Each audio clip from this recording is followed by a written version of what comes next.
So you're a dentist. I am, yeah. I did not know that. Yeah.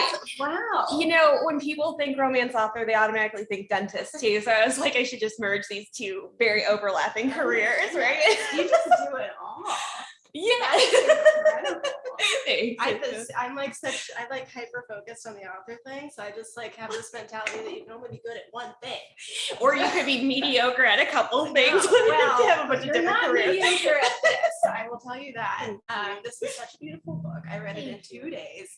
So much fun. Just like breath of fresh air, because I've been reading a lot of like dark, scary stuff, which I love. Yeah. Can you tell us first about the cover? It is one of my favorites. So pretty. I know. I'm so excited about it too, because so like when I'm drafting and everything, obviously I hit writer's block all the time, and so the best cure for that is to make playlists and to go on Pinterest and then just like, you know, save everything. And I saw this photo on Pinterest, and it's basically this, and I like sent it over when cover time comes around, my team's like, do you have any ideas? And I'm like, okay, let's go. And like, it's just like the most unhinged emails. Like if you printed it out, it's probably 6 pages long, all just stream of conscious, like no organization. But I sent over this picture and then another one, and I was like, this is them, like this is them. I don't know if we can use this picture or what. And then they ended up being able to find an artist that recreated the Pinterest photo and just did it perfectly too. And so, yeah, I couldn't love it more. And I used like the actual photo and like so many reels and stuff like that I'm doing, because I'm like, it's them. They're so cute. They're beautiful. Well, I love that it's illustrated, but it looks different because it's like a big trend, especially in romance. Yeah. To do like the illustrated covers. Yeah. And it stands out so much because it's like a different style. Yeah, It's like more realistic, which is cool because of Ollie's photos. Like I know. It's just a gorgeous cover. I love it so much. And I love yours too. I think that this like encapsulates it perfectly. And it's so beautiful. They're very different, but all just like equally, they look good together, I think. Two sides of the same coin. I know. You know, Ohio girls know how to do it. Ohio girls, super bored in the middle of nowhere. Yeah, no, literally. Yeah. Those cornfields just are like fertilizer for ideas. Yeah.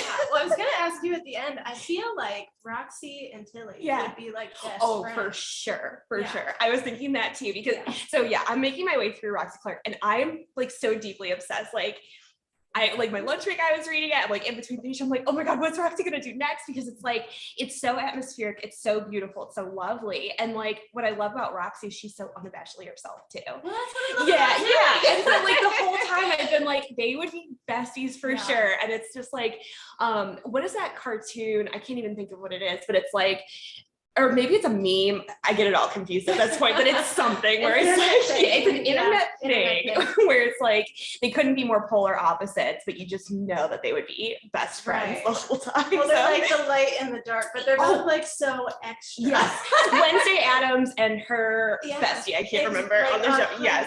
Yes, for sure. I love it. Absolutely. Yeah. I do think they'd be friends. I think you wouldn't think that because our books are so different. Oh no, I think that like Tilly would love going on like just a total murder adventure spree with Roxie, and she would go on the tour constantly too. Because in Roxie, for anybody that hasn't read yet, which you should, Roxie has this ghost tour that she takes people on, and it's like incredible. And there's all these like spooky moments and stuff, and Tilly would just be absolutely screaming. Yeah. I want a sequel, a joint sequel. Yes. Roxie and Tilly like go hunt ghosts in London. Are we about to go co-author a book? Okay, I'll pull up the Google Doc. Like, let's go. When they ask where ideas come from. Yeah, this is it. This is where ideas come from. Book launches. Yeah. So I guess we should talk about what this book is about for people who might not already know. That's really good, right? Yeah, you would think I would have perfected an elevator pitch by now, but it just seems to get longer and longer. But ultimately, Tilly Twomley has been white knuckling her way through high school with recently diagnosed but untreated ADHD. She has no idea what she wants out of life, but she does know that she doesn't want to go to college. And so her parents' solution to this like outrageous idea is to send her to be an intern for her Perfect Sisters company in London for the summer.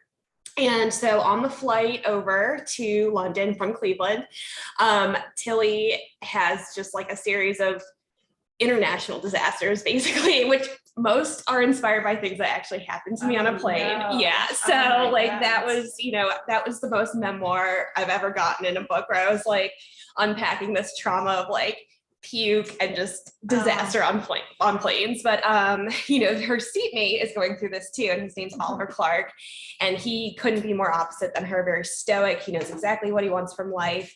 And like I said, just disaster after disaster, and they part ways, hoping to never see each other again. And because it's a romance, they don't ever see each other again. No, just they obviously are co-interns for the sister's company all summer, and they have to work together, and they butt heads at every corner. And then they realize that they both have, this similarity of having Oliver's autistic, Tilly has ADHD. They both navigate the world in very unique ways and bond over that big time. And yeah, they just kind of figure out that they can't make plans for life, and all, the best plans just go out the window and everything like that. And it was just a rompy, fun book of two kids falling in love. It was so fun to read about all their plans going out the window. Yeah, I know. I mean, and like that the scene, when they're having this terrible time on the airplane, that they're going to be interning together. Yeah. But it still happened, and I'm like, it's such a good scene. Thank you. I forget what she says, but some expletive. And there's a lot. Yeah, she's dropping them like crazy. She's the mouth of a sailor. Well, it's like everything goes wrong in this book. Truly. Like it needed to. In the best way, in the fun way. Yeah. Keeps life spicy. Yeah, absolutely. I wanted to talk a little bit about, so I was going to ask you what drew you to writing YA, because you started with adult, but it sounds like we were talking before, you've had a really condensed publishing cycle. Yeah. Because typically, like a fast publishing cycle is considered like one book a year. Yeah. And you've been doing like a book every 6 months. Yeah, Tell me about what that's been like and kind of how that came about. It has been stress-free, no issues whatsoever. No, it's been, first of all, I'm very lucky to have had this opportunity. This is my 4th book, which is just like very exciting. And I feel, like I said, I feel so lucky to have been able to tell these stories. But yeah, I think one thing about also having autism and ADHD is I just really hyper focus in on something, and then I don't stop doing it. And so, I was writing, and before I had, an agent or an editor or readers or anything like that, I just had this compulsion to tell these stories. And so I got ahead on my first 3 adult books. And my editor, who also is a publisher for YA as well at Wednesday Books, she approached me and she said, actually it started with a tweet. So it's like, rest in peace, Twitter. I know. I was not working on the thing I was supposed to. I made some. That's what my best. I know. I'm not working on I know. This was like way different too. It was like this very dark fantasy. Like I made a Pinterest board. I like put it on Twitter for attention. I don't know. And like my editor was like, "Did I see on Twitter that you're interested in writing YA?" And so then, because I'm so good at emails, I dumped all of this like, huge plot of this very convoluted fantasy.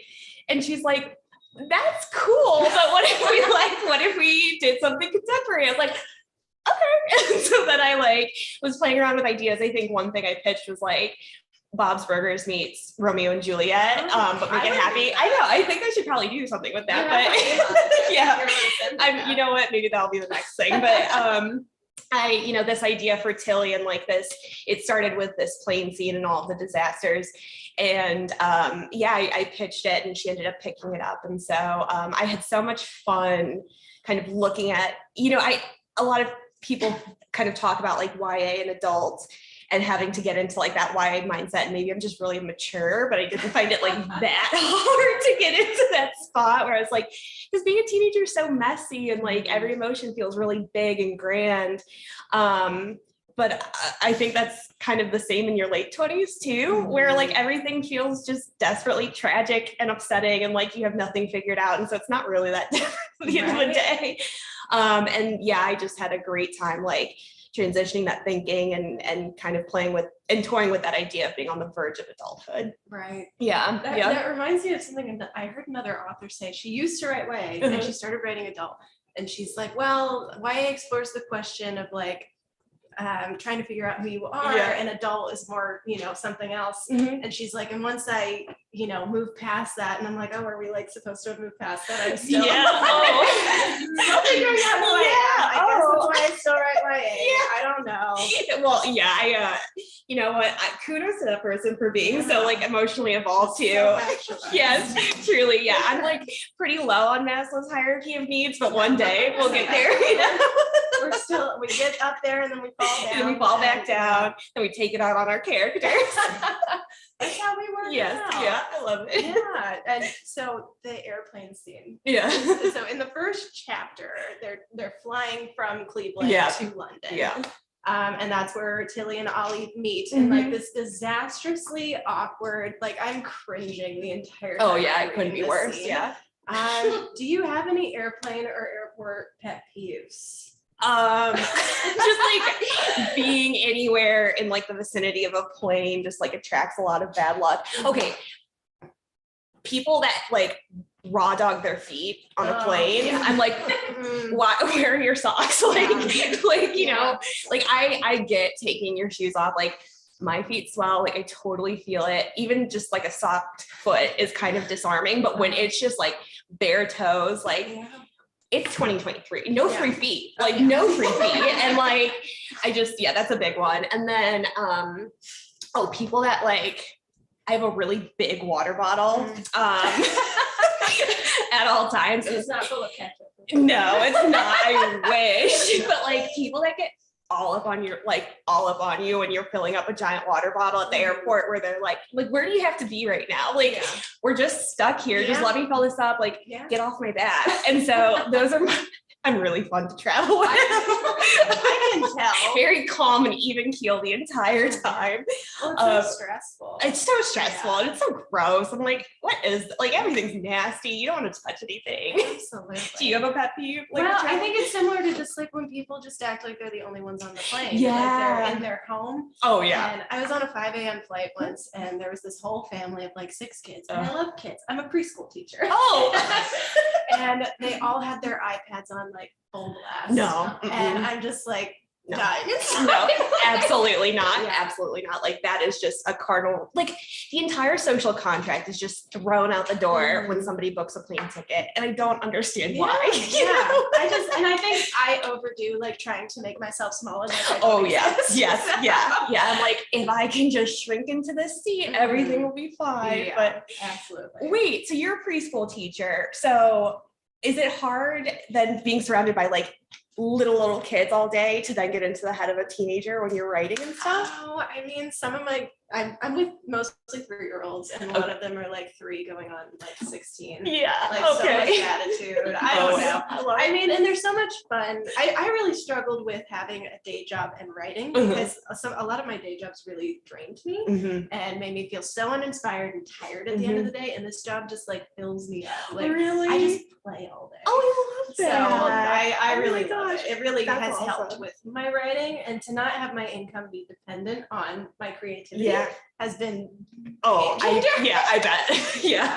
Nothing's worse than trying to be like, I need to think of an idea so I can pay rent this month. Exactly. So I love hearing you're a dentist. Like I'm always so curious about like what day jobs writers have. Yeah, there's some weird ones too, like that people have, but fine. You got to do what you got to do to get through. Yeah, and I think it really feeds creativity too, because like I was a full-time writer for like a little bit, and I just felt so isolated and uninspired. I bet. And I wasn't talking to people much. I didn't have to. And it just kind of stifled me a little bit. Oh, I love that. It's very rare that you meet people that like their job too. So it's like nice that you feel really fulfilled. Like very inspiring. So much fun. I really enjoy it, and they are so inspiring. So hopefully I can do like little kids books. We'll see. So fun, but like horror, horror children's books. Creepy stuff. I love that kind of stuff. Did you ever read that book where it was like, I think it was like nightmare stories or something? It had a black and white cover, and the girl had like the ribbon. And where she Scary like stories to tell in the dark. Oh, the big toe. Oh my god, I forgot about that.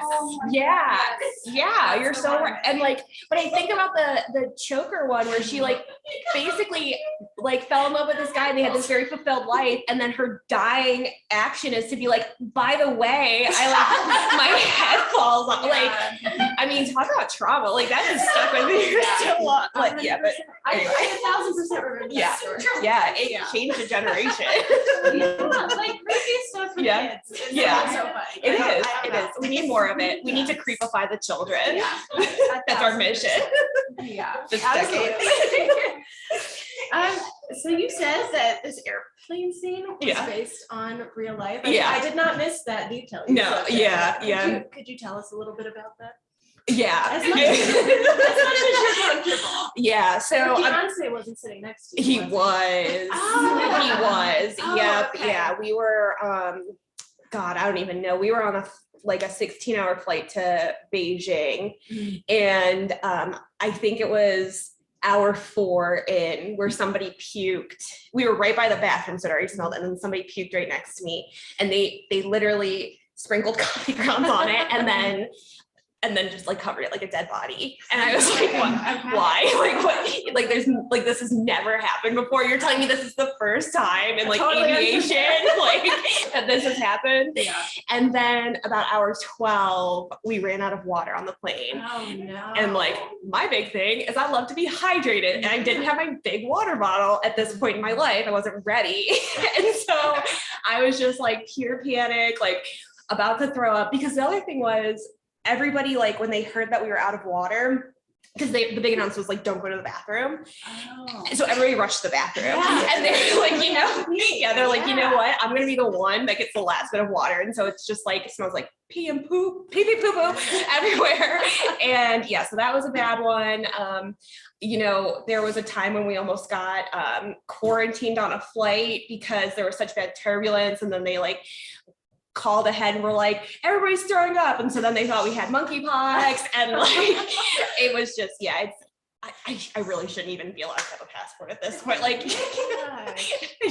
I should just be stuck with like car travel, but you know what, I keep risking it. I'm surprised you even want to fly at this point. I don't, but I got places to be, I got things to see. I mean, life-changing trips. Yeah. Oh my goodness. Well, just to go into more detail about the story specifically, what made you want to write about 2 neurodivergent teens? I really liked that there were, I feel like most stories about neurodivergency, it's like one neurodivergent person who's trying to kind of adapt to the world and like how everyone kind of thinks they need to be in the world. And this was about 2 neurodivergent teens and how they both are different but are able to adapt to each other and kind of not like trying to change each other. It's more just like trying to accept each other as they are and love each other as they are. So could you talk a little bit about that? Yeah, I mean, you pretty much hit the nail on the head. That was actually very beautiful. But I think my big goal with it is like, a lot of times when you see media portraying people with autism or ADHD or any of those things, there's kind of a couple tropes that they fall into. One where it's like they're villainized. 2, it's like trauma porn where it's like, oh, this poor person, blah, blah, blah. Or 3, they're infantilized. And like, you never kind of see just this, like, it's a facet of their being, but it doesn't define who they are and like restrict what they can do in their lives. And so, I just wanted to write a book where it wasn't about like overcoming, being neurodivergent. It wasn't about like figuring out the best way to mask or something like that. Like they're very much 2 people that recognize that this world wasn't built for them. And then they're just like tough, like we're going to live how we want to live and like what makes us feel most comfortable. And I don't know. I had written my adult book with an ADHD main character. And so my editor had said, like, would you write a teen with ADHD? And I was like, sure. And then Oliver popped into my head and I'm like, oh, you are so on the spectrum, my friend. Like, this is awesome. And it was just really fun to write something that was just very joyful and silly and normalizes things like stimming and hyperfocus and, sensory processing disorders and stuff where it's like, nobody really gets what it's like to live with those things unless you also do, right? Like that's the best way to kind of understand and how you can be a support system. And so, yeah, it was just, it felt like a huge privilege to be able to write that and also just show teens that are, you know, wired differently, but they have the same wants out of life and desires and this, you know, need to kind of figure out who they are and how they connect with those around them and everything. So yeah, it was really fun. It felt special getting to kind of get in their heads and stuff like that. They're goofy. I love them both. So much. Thank you. So you said Oliver originally, you did not know that he was going to be. Yeah, no, Tilly popped into my head first, and I wasn't even sure it was going to be a romance. I kind of thought it was going to be a coming of age story about her, and I knew that she was going to be on this flight, and then he popped up and I was like, oh, this is interesting, because I don't have any plans when I started. I wish I had plans. That would make it so much easier.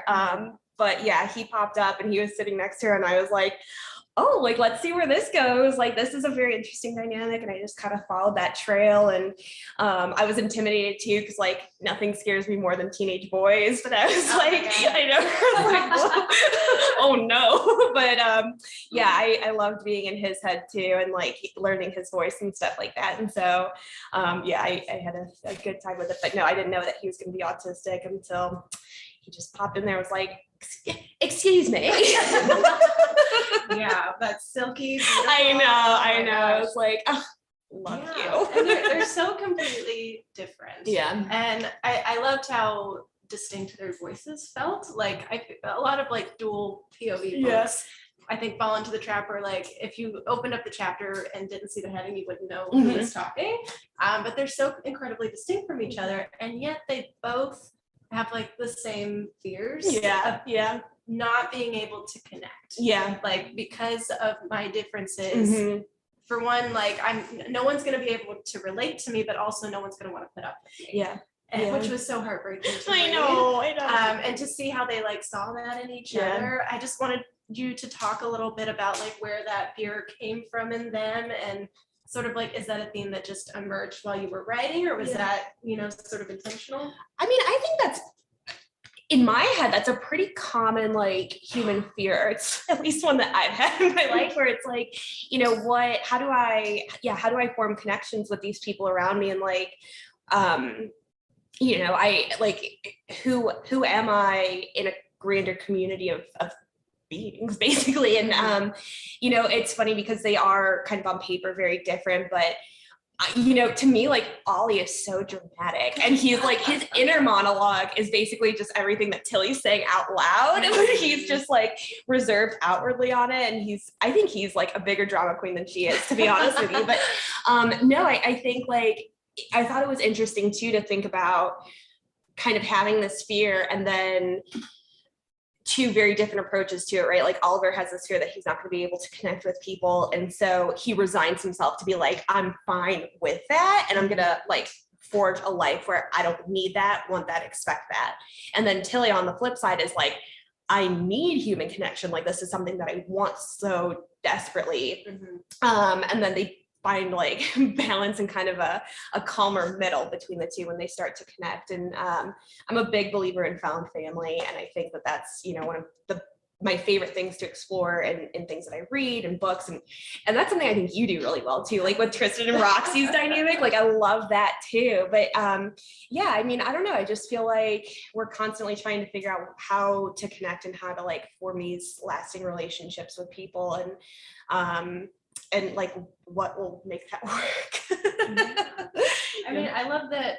I don't know. That kind of makes me see it differently. That's interesting of how like, you know, he is like really extrovert internally. Yes. And it's almost just like different presentations of the same feelings. And it's like, are we all just humans having the same feelings, representing in different ways? I think at the end of the day, we all have this fear of like, I think loneliness is like a huge like driver of fear in people, and like it motivates us to do a lot of really weird different actions, and people take that fear of loneliness, and it like kind of inspires the way that they navigate and move through the world and stuff. And I don't know, it's just something that I think is really interesting to explore too, like because you know, we need people, whether we want to admit it or not, we need to be around them. I mean, it is like this fear that I think everybody has. It's interesting because there's this podcast I listen to, Creative Pep Talk. I don't know if you've heard of it. No, I'm intrigued though. But he talks a lot. It's like a creative business podcast essentially. But he talks a lot about how like creators are afraid to like go specific into like their own experiences because they're worried that they're gonna like ostracize people, or it's like, well, you know, he has ADHD and he's thinking like, you know, if my audience doesn't have ADHD, they're not gonna relate to me if I like lean into that too hard. But it's almost like people find the universal in the specific. Like they do relate to it even if they don't have ADHD. Because it's all just, I don't know, a lens for seeing these universal problems and feelings, and you know. We have so many universal problems, but there's so many but the way that we react to them is person specific. But again, like there's that universal thread that holds us all together and like allows us to connect and stuff like that. I think that's you'll have to send me that one because I'm curious to listen to that too. But I mean, like, I feel like you do that with Roxie and like, you know, where she's kind of this pariah, like in her school and stuff, because she's weird and she's like dark and I love her for it. But like, yeah, I mean, she kind of has to navigate this sensation of like, you know, I feel alone a lot and like I'm tough and I'm gonna like be okay with that. But then she, you know, is kind of wanting, anyway, with these relationships and stuff. I love the way that you explore it too. But yeah, I think it's probably something that shows up in very subtle ways through a lot of books, is this fear of loneliness and not being able to connect and stuff. But it's actually, I keep seeing how they're more similar. They would be besties for sure. Because like she also she wants to be herself, but be loved at the same time, and that's exactly how Tilly and Oliver are. We ask ourselves these questions like, if I'm my most authentic self, like, is it palatable enough to be loved and like, you know, be fit and things like that? And that's not, you want to be loved by the people that love you at your most authentic and not, you know, your watered down version that's like very easy to love. Because then is that even then that's not you. If you're watered down for someone. I love that. We wrote the same book. I think we did. Just like yours has a few more dead bodies than mine. Not many, but a couple. I mean, Europe, if we really did some digging. You know, Indian is the Europe of oh my goodness. America. So speaking of just like Europe travel, I mean, I feel like I hear so many stories about people traveling at that age and how it changed my life. It made me open up. It made me like figure out who I am. And like I took, you know, kind of a similar trip, not, you know, the same context when I was 21 and it was life changing, and I feel like you always hear that. So I guess I wanted to hear kind of your take on that, and also like why you decided to write a travel, like put this against the backdrop of European travel. I've always had just like insatiable wanderlust, and I don't know where that came from. Like, it's like I don't know where that came from, but I've always been like really obsessed with it. And it wasn't until like I didn't leave the country until I was like 19 or 20. And I was like, Mom, guess what? I booked myself a solo trip. And she's like, what?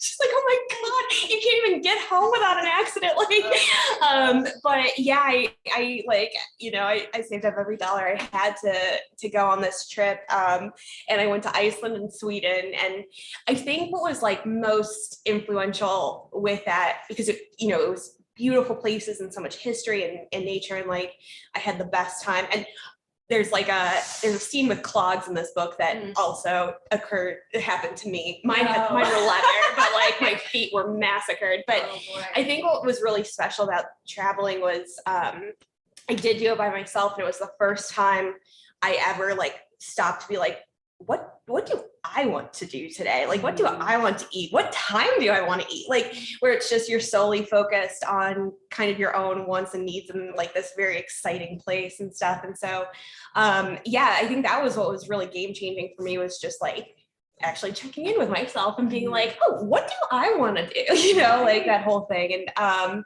but yeah, I think that there's something so special about travel in general and seeing new cultures and new places and history and just stepping outside of your comfort zone in such a unique way that you can't get, being in your hometown or things like that. And there's so much value being in your hometown, but like just, a drastically different place just opens new doors and really challenges you and makes you uncomfortable at times. And so, I just wanted to make Tilly and Ollie as uncomfortable as possible at any given moment at the end of the day. And you're absolutely right. Like it does force you to be uncomfortable. Yeah. And like, well, I missed my train. I'm in a country where they don't speak English. Yeah.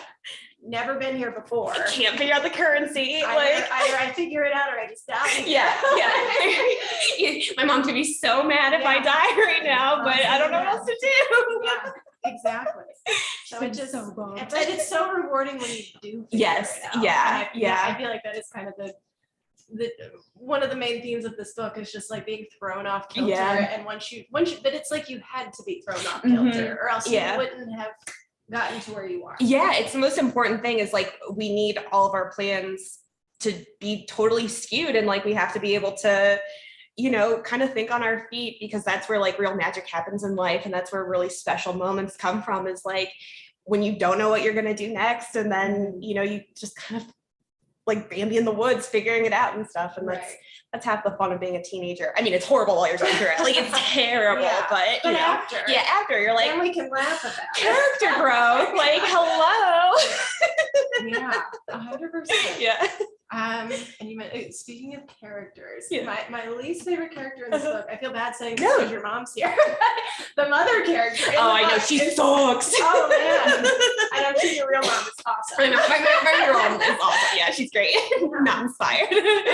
Like it was like every time she came on the page with just nails on a chalkboard. Yeah, I know. I just internally was like, just stop talking. You're ruining everything. Please stop talking. Yeah. And she's this really like she's well-meaning, but it's all motivated by she loves Tilly so much. She's so worried about Tilly. She wants her to have a bright future, but she doesn't trust her to do anything. She's just a baby essentially. And it's like, don't lose this, take your pills.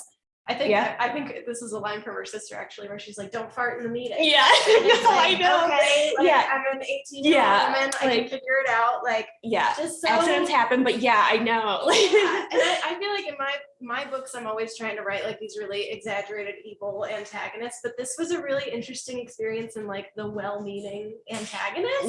So I wanted to hear a little bit about sort of writing somebody who's you're the biggest antagonist in the book who loves her and wants the best. I know. So I just wanted to hear a little bit about that. Like it makes me sick to my stomach. I think, I'm very fascinated by family dynamics. And I think part of that too is just like, I just like observing people, and I like observing like how they interact kind of in their family and in that space, but then how it influences the way that they navigate life outside of that. And also this idea that you can love somebody and care for somebody so much and just like really not know how to talk to them and not know how to give them the care and the love that they need. And I think that that's a huge problem, or like probably a huge hurdle that parents face, where it's like, now we have so many textbooks on like what ideal parenting is and kind of like this formula that you're supposed to follow and stuff like that, that it's, you're afraid to navigate that in a different way and everything. It's like, but this isn't following the script that I had planned. And so, I kind of wanted to look at that with the mom, and also going back to that infantilization that happens with a lot of ADHD people and autistic people, because, Tilly does make a lot of mistakes, but every 18-year-old does, and every kid does. But, it's just this idea that she's incapable of like learning from her mistakes is really the crux of like the issue with the mom. And I decided to give them a happy ending at the end. I was like, I kind of want to cut her out, but like I'll give her another shot. We'll see what happens. But I think that the people that you love and that love you the most are also have the most power to hurt you too. And so I didn't like writing any of her scenes either. I was like, oh, she sucks. It was painful. But it is kind of like what we were talking about earlier, where like you have to be knocked off kilter to really find out who you are, and her mom's not allowing that to happen. Yes, exactly. Like, her mom's just keeping her upright all the time, and like white knuckling. Yes. So she yeah. can't discover who she is because Yeah. her mom's protecting her so Yeah. much. Yeah. And she needs to let her go and realize too that like just because her older sister was able to make her way through the world, that doesn't mean that's the only way that you can do that too. And yeah, there's so much pressure on young people nowadays to have everything figured out and everything sorted. And it's just not fair. Like there, you know, there's so much that you have to learn through making mistakes, and like we can't expect them to be fully formed and at the self-actualization portion of the pyramid. Like let's just stay at the bottom for a little bit and let that be. Okay. And that's okay. It's a good place to be for a bit. Yeah. That's so funny. My sister moved into her college dorm yesterday. Oh no. And I'm just so stressed about it. Because I know how hard it is. And I know, you know, what can go wrong. But it's like she has to do it for herself. Like that's she has to navigate it. You can't do it for her. It wouldn't make any sense to her if I just dropped her in at the happy end. She wouldn't appreciate it. We have to have those bumps and those hiccups and everything to appreciate the really profoundly happy moments and stuff. So, Absolutely. And I enjoyed reading about her relationship with her sister too. Yeah, sibling dynamics are so fascinating to me, and I love like the way that you have Roxie and Skylar and like their dynamic, because you never see. I feel like in books a lot there's this sibling dynamic where it's like super close and just like this amazing like communication and emotional intelligence and care for each other, and I really like seeing messy sibling dynamics where it's like, how did you even come from the same person? You're so different. Like you don't know how to talk to each other. Which is how Tilly and her sister are, because we wrote the same book. I mean, it's nuts, literally. But I do think that sibling dynamics are super fascinating, and like, I'm really liking how Skylar and Roxie are just like completely opposite ends too, and they don't even think they like each other, but they love each other so much. I mean, I have two sisters and a brother, and I always describe it as like, sometimes I want to kill them, but also I would like die for them. I would jump in front of a bus for you, but sometimes like just go away. See, I think that's so fascinating because I'm an only child. So I like, it's all so different to me. And I'm just like, what is it like to have this other person that was like raised in the same household as you? And like, I just think that's so fascinating and interesting. Oh, thank you. I really enjoyed their Thank you. I thought that was very, I don't know, realistic, where it's like a different, I don't know, it's the same thing as her mom, where it's like, I love you so much that I don't want you to fail, so I'm gonna white knuckle you through this. But also like they had this other layer to it where the sister's also feeling a lot of pressure. Very insecure, and like this idea of like that she's supposed to have a certain level of success that she doesn't feel like she's meeting. Because again, we put so much pressure on people to like, you know, be on Forbes 30 by 30. And it's like, I'm just having a hard time getting my groceries home, you know, like we just really expect so much from people. And it's okay to just be like, I don't know, like, kind of, like, to just to be happy, like to just enjoy life. 100%. Absolutely. So I mentioned my least favorite character. Yes. But I loved Tilly and Ollie just themselves so much. And I was wondering just kind of what your favorite thing about both of them is. But I want to say mine first. Please. I'm ready. I'm so ready. I mean, Tilly in particular, like her persistence, just like she screws up all the time. And like, so do all of us, but it's because she's always trying so hard. And it's like, you know, that's dumb saying that's true, where it's like, you'll never get there if you don't try. And she's always trying. And I just admire that so much about her, because I feel like I'm that kind of person where like, I tried, it didn't work, I give up. Same. I completely lack resilience. I'm like, at one shot, I'm like, oh, I'm never gonna do that again. Like I can't. Why would I face do it? that? And she's even when she's like hardcore embarrassed, even when it goes as wrong as it can possibly go, she gets upset, and then she just gets up and does it again. She's like, I'm gonna feel these emotions really, really, really intensely, and then I'm gonna do it again. Absolutely. So I adore her, and I think I don't know, she just has great qualities. I want to be more like her. Me too. I'm same. That would be nice. I would say, oh, sorry. Go ahead. Oh no, let's talk about what you like about Tilly first. I think to me, she's always felt really brave. And like, I think that what you said kind of sums that up too, where it's like, just that willingness to like, try and fail and just keep trying, like otherwise what's the point? And she's just like, she's a tough one, and she's brave, and she's silly, and she's also unabashedly herself. that's a really hard thing to do in life, is to be yourself. And like, because like I said, you know, it's very tempting to water yourself down and make yourself more palatable, but no, not her. She's busting down doors and making an entrance in the worst ways possible. Yeah, memorable. Yeah, she's like Judy B. Jones, but at 18, I feel like. Yes, that is so true. Yes, and I love them both. I know. I guess like scrappy is the Oh, word, but yes, scrappy. yeah. Oh, that's such a great word too. I love that word. Yeah. But she just, yeah, I just wish I had that. I know. Especially when I've been embarrassed. Oh, nothing is worse. I can yeah. never show my face again. Ever. I would have ever. quit the internship and gone back home the second I saw Ollie walk in the Oh, door. absolutely. Yeah, I'm not doing that. no, I would have like just hightailed it out of there. I was like, no, I'm gonna go live in that phone booth. Like, I'm not doing this. I'm not dealing with it. Yeah.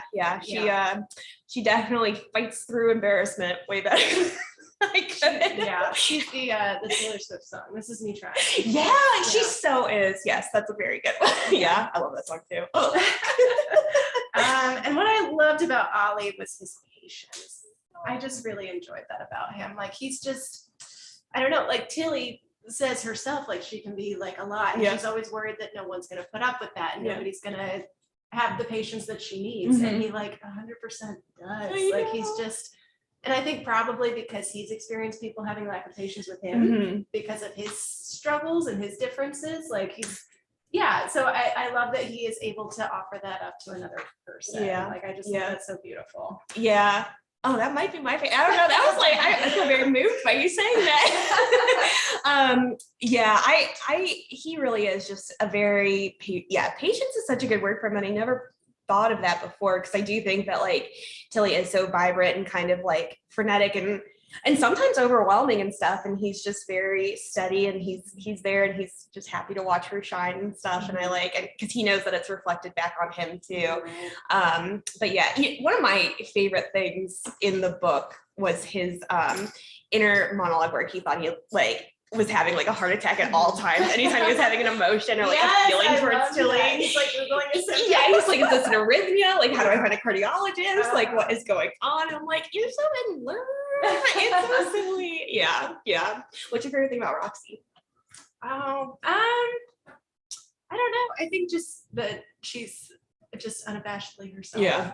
I mean, she's kind of like what I wished I could have been in high school. Like I loved all like the spooky, creepy stuff. Yeah. I just wanted to like dye my hair and be weird. And like, I never did because I just thought I wanted to fit in. Yeah. And Roxie like does not care. No, she does not care at all. Yeah. I love that one scene where she's putting on her eyeliner, and then she flicks it too far, and then she's like, let me just make a big giant spider web on both sides. And I'm like, you go, Roxie Clark. Like, that is such a baller move.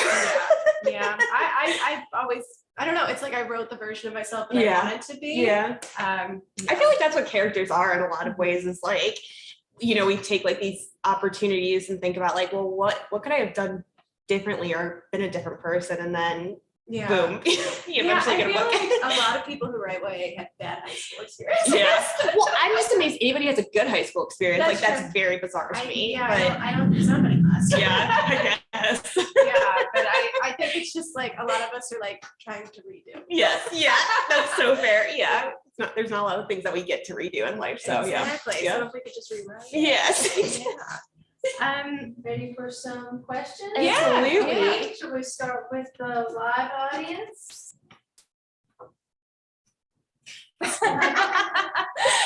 No. Okay. All right. Well, let's do a warm up. And so, Brooke, help me if you wouldn't mind repeating the question so the virtual audience can hear it. Sure. So, are you working on something? All right, so I'll just repeat the question. Are you working on something now? I am. I'm not sure I'm allowed to talk about it at this point, but yes, I am working on something right now, and it's not going well. So there's a lot of tears in the Google Docs right now. I know that. Yeah, we'll get there. You will. Yes, eventually. I love that it's top secret. Yeah. Only because it's like it keeps changing. So I'm like, I don't know what the plot of this book kids. That's why I don't tell anybody Yeah. anything, because Yeah. it does change. It does. It does. Yeah, and Very they're drastically. like, wasn't that book about? And I'm like, Nope. not anymore. I don't Shut your remember mouth. Stop talking. A follow-up to that, kind of, Yeah. does it change? What's that feeling like of sort of working on something and you're trying to see the shape? What's that like for you? And have you been there before? I have. Yeah. It's oh, I'm sorry. Oh, should we? Oh, sorry. What's it like kind of trying to find that story, and have you been there before? What's it like trying to find a story, and Yeah. have you been through that before? Yeah, a lot of times, unfortunately, I never seem to learn. I wish I could plot. Like, that would be really awesome. I write out of order. I don't tend, I like have grand ideas and then my character's like, that's funny, that's not gonna happen. And yeah, this isn't the first like just beast of a rewrite I've had to go through. This one, no, so my last release, the plus one, I had to rewrite that in like 6 weeks because it was a disaster. And like, yeah, and then that was neat because it did allow me to actually figure out what the characters and their story is going to be and stuff. And so I don't know, it like starts to crystallize more. Are you a plotter? Like, what is your process? I am, but it always falls apart. Yeah. Like, every time. But I need to have a direction, or Yeah. else I just get so overwhelmed. Yes. This is why I don't Yeah. write fantasy. Like, there's just too many directions. Oh, to I know. There's no rules. No, I know Yeah. you literally make them. I'm like that no, that's not Yeah. possible. Yeah, Like, so I need like a roadmap. Yeah. Even if I decide to like veer off leave of the it. path. Yeah. I love that. Yeah. Yeah, roadmap would be helpful. Okay, now audience, we're in a live audience, got your Yeah. question. Hi. Sorry, I'll try to project. How much of your neurodivergent experience do you put into your characters? Like, how much of your personal experience affects your characters? So how much of your neurodivergent experience is reflected in your own writing and your own characters? That's a good question. I think I'm always trying to like look at, I never write directly from like, well, gosh, I don't know. That's a tricky one. I would say I'm always trying to write about a way that feels authentic to what I've experienced, but also put it in a way that hopefully can resonate with people that have not experienced that in the same way. Because representation is really hard of any form in a book, and you'll never get it right. You'll never get it perfect. But I think if you're trying to do right by not only your experiences, but those around you and in your community and things like that, that can be really helpful. And I think it's important too to hear different perspectives on things too, because like, stuff that's a sensory nightmare for me or totally fine can have a totally different effect on somebody else. And so, trying to convey that and make it feel authentic for that character is really important. But I also try to look at it from like a very like visceral sort of way, or like almost like physiological, right? Where it's like we all know it's like to have like knots in our stomach, or like our skin's like we're crawling out of our skin and stuff, but it's relating those sensations to kind of everyday things that maybe neurotypical people don't feel. And so, hopefully it makes it relatable or understandable and what that experience is like. Hopefully. I don't know. I don't even know if I answered your question, to be honest. That was a good one. Question from, can we come back and we'll do a little back and forth? Yeah, go for Okay, it, go for it, that's fine. Okay, this may be a short response, I don't know. Do you think you would ever publish outside of contemporary romance? Do you think you would ever publish outside of contemporary romance? Hell yeah. I have some ideas. But I'm such a sucker for like a romantic element, so there would always be that in there. But I mean, for right now, I am not actively being paid for anything outside of contemporary romance, and so you gotta pay those bills, those student loans. So no, but I would like to explore and play in other subgenres and genres in general and stuff like that. Would you write outside of? Would you consider this horror or suspense, or like how would you? I've been calling them thrillers. Thrillers, okay, that fits. I mean, I would like to. I'd love to write for like kids, like Yeah. middle grade. Yeah. Horror But films. also like I've always thought about adult fantasy, but like I said, it can just go too many ways. So when there's like no framework to work up. You're Yeah. making the framework. It's nuts. yeah, I get really overwhelmed by Yeah, that. 'Cause yeah. It's like you have to make up like, I don't know, do they live underwater? Yeah, I know, seriously. And like I have a hard enough time like figuring out the rules of this world. And so then like the idea of making out their All the ones, rules. like, oh, yeah, it's a lot. hard. What made you create Ollie's fascination with colors? Like how'd you come up with that idea? That's a good one. So what made you create Ollie's fascination with colors? I don't know. He kind of popped into my head. So he has this hyperfixation and kind of interest in color theory and like color psychology and things like that. And I would say probably the biggest source from that is I've always been really fascinated with how musicians utilize color to like convey a feeling in lyrics and stuff like that. And I've always, I've always found that really interesting. And like Taylor Swift comes to mind because she uses a lot of colors, but a lot of artists too. And I don't know, I thought that was always really interesting. And then I took a class where we had something about like color psychology and how it, evokes different feelings from you. And I was like, it is really interesting that color can kind of have even a universal, or not necessarily universal, but enough of an effect on somebody that like we can have color psychology and like, that we associate feelings with colors. And so it almost made sense that he uses this as a roadmap to be like, this is how this color makes me feel. And like, and seeing the beauty in that. And then that's his way to connect with others, because he has, I'm going to kind of screw up how it's pronounced, but I think it's pronounced alexithymia or something like that. It's like ALEXYTHMIA. But basically it's this thing that you have a lot of times when you have autism where you can't process an emotion as you're having it. And so like, you don't know where it's coming from. It's just like kind of physiological. And so he has that a lot. And through the book, he's like, what is this sensation, feeling and stuff? And so color is his kind of way to feel his feelings outside of his body, if that makes sense. I thought that was such a brilliant move too, because like not only did it give so much depth to Ollie's character, but also it added so much like visual texture to the story. Thank you. Like I don't know, I could see it all better because he's like describing the colors in such detail, and it just really made the setting come to life, I thought. Yeah, I thought my eyes were gonna pop out of my head because I was like looking at like pixels of colors and I was like, which Pantone is this? I can't figure it out. I was like, God, why is this a special Pantone specifically? Like, just call it blue, bro. I see you have a background in that. No. Because, like, it's incorporated really well and really thank like, you. I don't know, it just makes a lot of sense the way it Oh, was thank you. presented. No, that was a lot of like me staring at my laptop trying to figure it out.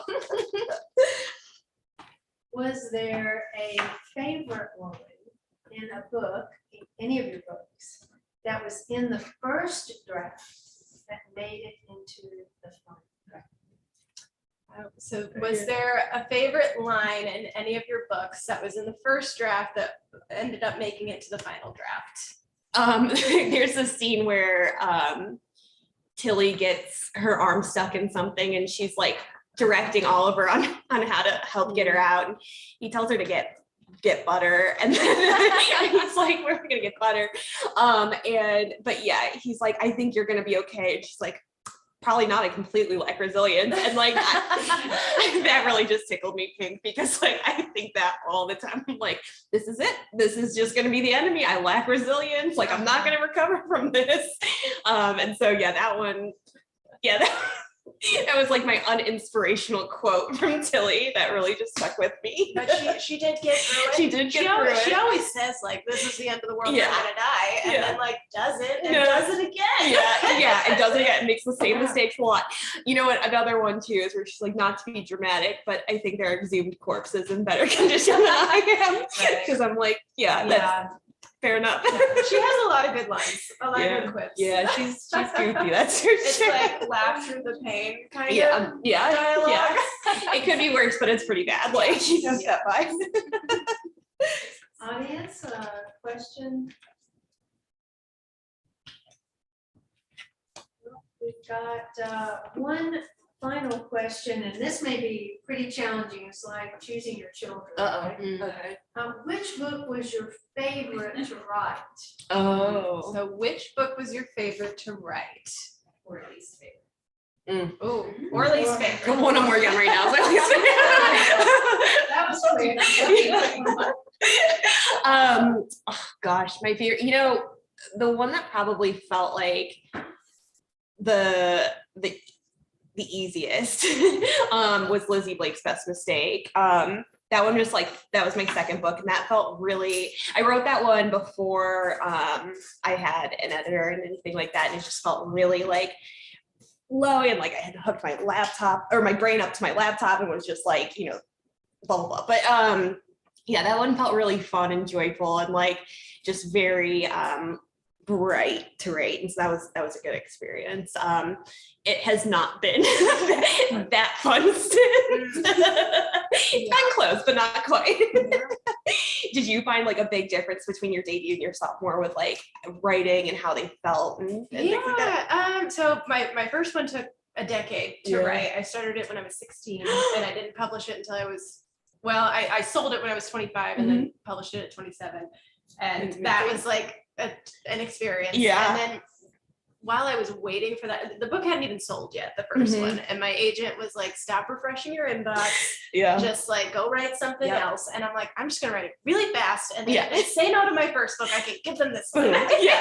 And that's what I did. Yeah. And they ended up saying yes to the first one. And then they liked the second one as well. So I wrote the second one way faster. That's amazing. And I have not been able to do that since. Yeah. Oh, I know. Yeah. It's sometimes you labor over just forever on something, and then other times it just kind of flows out of you and you're like, you know what, this is going to be my fast draft, and then it ends up working, right? You're okay, I can do this. On occasion. I tried to do it again and it just I don't know. It's I was a pulling different teeth. person then. Yeah.